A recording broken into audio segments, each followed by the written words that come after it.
Today I'm just going to take a couple minutes, and I will try to keep it a couple minutes, to talk about something that God has really laid on my heart, and that is, it's a line from a movie, and I won't say what movie because the movie itself is really not worth watching, but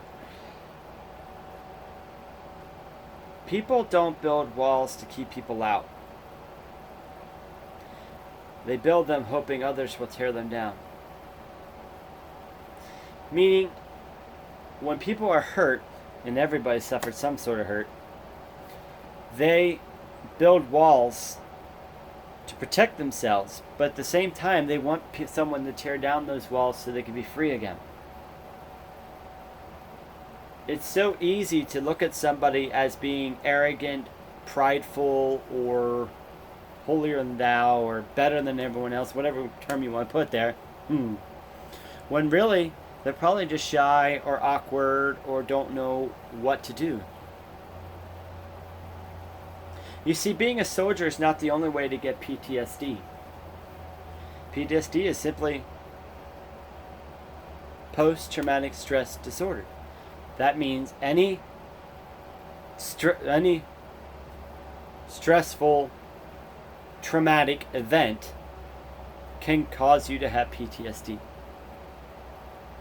It is not just a soldier's disease, it is a human's disease. Now, of course, soldiers tend to have a lot more preeminence of it, or it appears that they do because it's the center of attention right now, the focus, or was. Now, unfortunately, other things have taken that focus, and I'm not saying you should pity these people. No, don't pity them. Pity's the worst thing you do for anyone.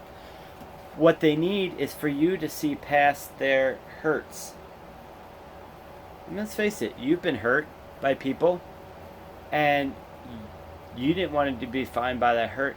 You wanted people to see past your hurt and see the real you. Everybody wants people to see the real them. They may not admit it, but deep down on a subconscious level, everybody wants to be completely open as possible to people, especially close friends. Now, obviously, you're not going to be open to everybody in society, nor is it healthy to or smart to. But everybody wants to have that friend or small group of friends where we're open up to and we're honest and open about how we're feeling and what we're dealing with, so that we can be encouraged and encourage them. That's part of the human experience. So don't be so quick to judge other people by their covers. And don't define them by what they appear to be. That's what the Bible would call, or Jesus said, or judging by appearance. And I know not all of you people I'm speaking to are Christians, but I am, so I'll give that perspective. We need to stop judging by appearance and make righteous judgments. In other words, look past the obvious. Like, for instance, on the surface here, I can appear very confident. I can appear very knowledgeable. And perhaps not to some people. I also can appear very judgmental, opinionated, arrogant, and hot-headed. And some of that is the real me. I say that to my shame. Things I'm working on, but we all have them. But on the surface, I can also appear to be very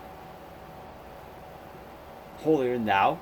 I can also appear to be very judgmental. I can also appear to be very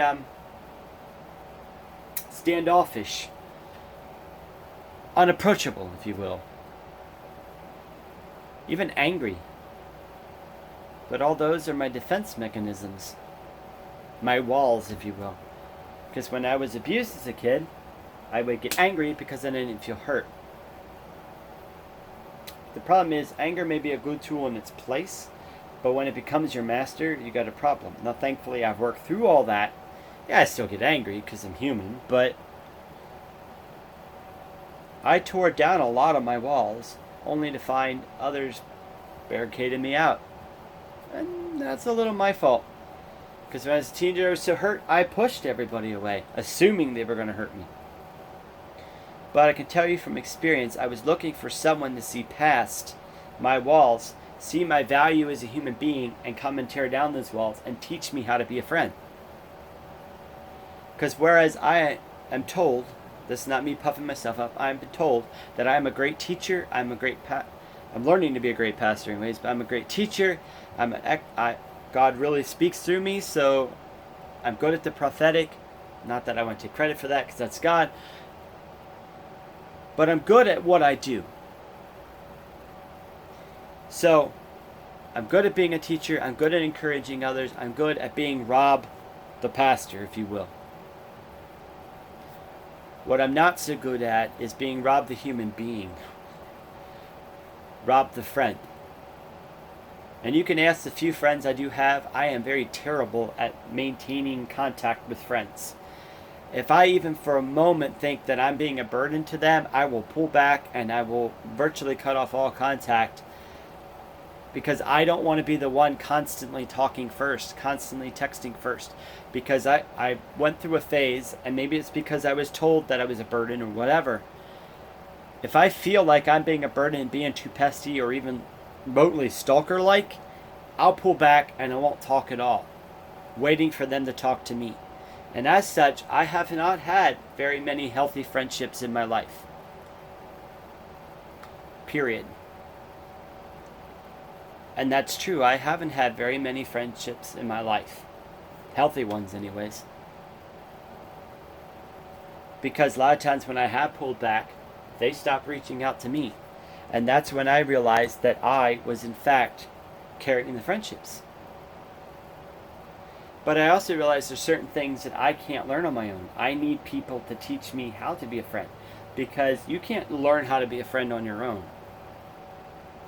But there's been very few people willing to teach me that. And yes, there are certain people, and Steve, my friend JP and his wife, Dawn and Anthony, my friend Jeff. I'm not saying I don't have any friends, but I know there's times where I must do them in with my idiosyncrasies, and I can be very eccentric. I know this about myself. But through counseling and through their advice and wisdom and perspective, I've also realized that I'm also a very compassionate, caring person. Sometimes I care to a fault, where sometimes I get angry at injustice and I'm very opinionated because I'm very passionate and passionate, caring person. I've learned that about myself. Sometimes I don't know when to put healthy boundaries with that, and then it causes me a lot of hurt. Something I'm learning. So that's what God and I wanted you to know. Is that people don't build walls to keep people out. They keep them hoping they'll see past them, see their values as a person, and tear them down. So, my challenge to you is, and to myself, go find somebody with walls. Everybody has them, so it shouldn't be too hard. And love them, and patiently, lovingly tear down those walls. But do it with loving patience. Let them set the tone. Just don't let them push you away. And ask for wisdom on how to do that. If you're a Christian, ask God. Person of faith, ask God. Whatever. Find a way to lovingly let them set the tone and tear down those walls. And you know what? Let them tear down yours too. Because we all have walls. And they are meant to be torn down. But it can only really be done when two people agree to work together to do that. And isn't that friendship? And isn't friendship the basis of all other relationships?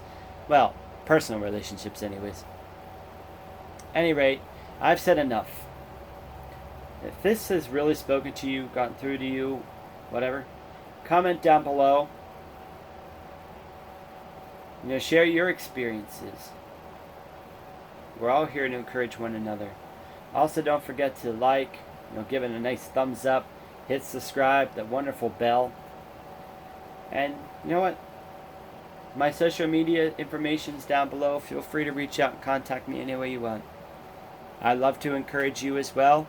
And let's face it, I like to be encouraged also. You have an epic day. Blessings.